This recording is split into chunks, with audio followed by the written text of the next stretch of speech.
My name is Kevin, and this is The View.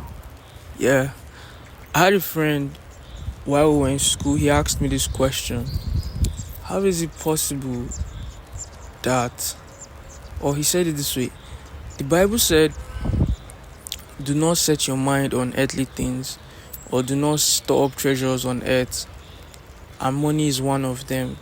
Well, he's been finding it very difficult to think outside of money because look around you. Money is everything.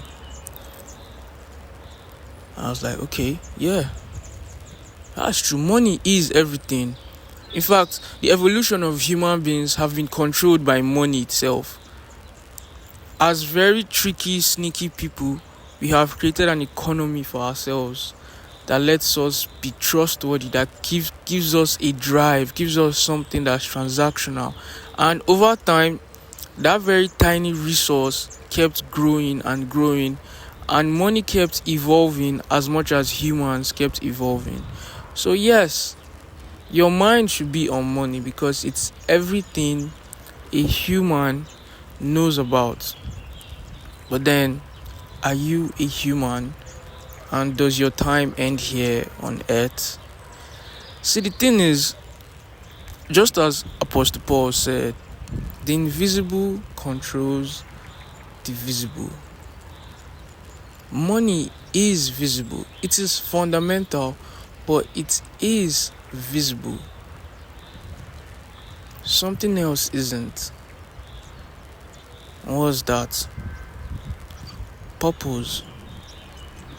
You know, when we set our minds on money, it's the very thing for us to be able to channel our energy towards because it's physical. But then money was created by man himself. Imagine channeling your energy towards something that dies tomorrow.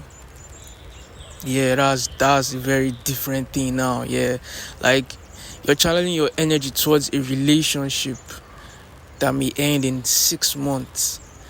You ask yourself someday, why am I doing this? If you don't, then you're probably numb to the entire thing and just a single thing mentally towards heading towards whatever you're doing and don't care, or maybe lifeless. Listen, nobody goes on their life saying they don't want money, but a specific time in your life would require you to not be in that zone anymore. And that's the context of the purpose to which you live in. I had an entire startup with my friends. It was a betting platform. And I don't bet. I honestly do not bet. But then in the moment of I had to build this thing from scratch, designed it in Figma. I had a whole prediction market type of thinking towards this thing. I was even transparent with the market structure. There was no incentive of scamming anybody or any incentive of trying to wiggle my way around it. But then something happened. It didn't feel right.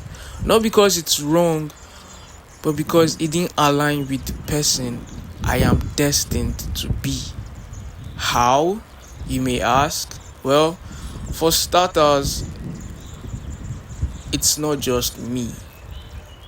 And because it didn't sit right with me, I had to compromise. I had to tell them, okay, listen, I'm sorry, but I am not among this very specific thing anymore.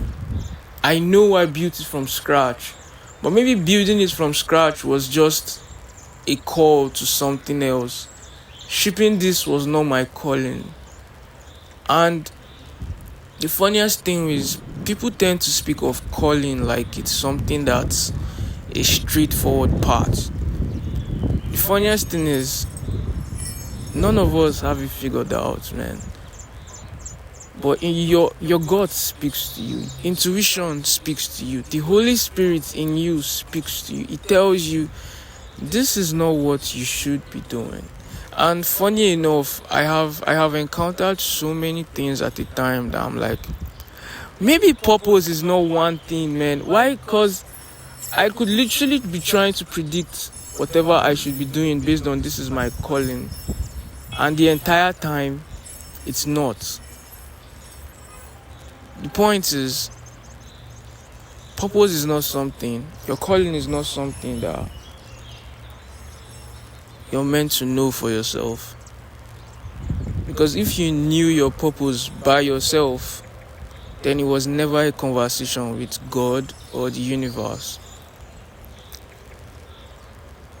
So how do you now know your purpose?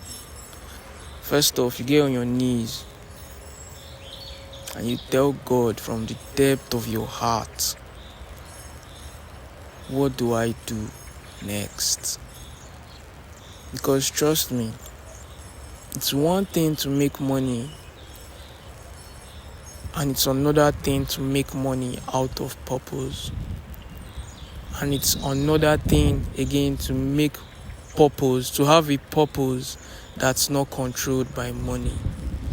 And you may think, oh well, these are three different things, but nah, it's hierarchical in order.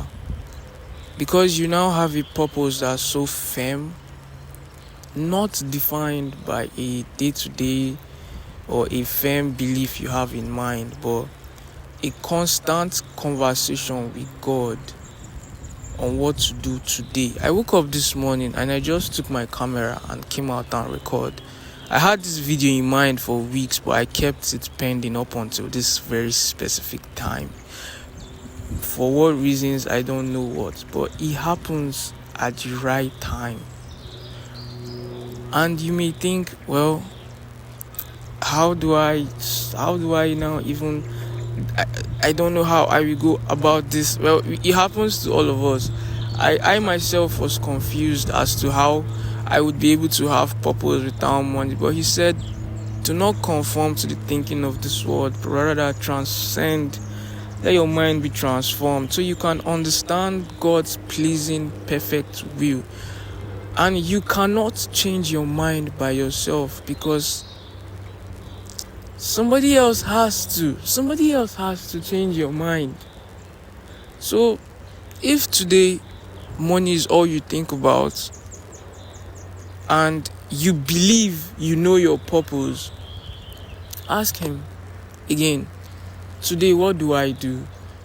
He will definitely respond to you in the exact moment he needs to answer you. And that's it. Purpose is transcendental. It's transcendental of whatever money offers. Money is transactional. Purpose controls money. And that's the video for today. I pray you pray to God to show you and tell you exactly what your purpose is, so you could not be dibbling and dabbling in worry and stress, because it's not worth it, man. It's definitely not worth it. Peace out.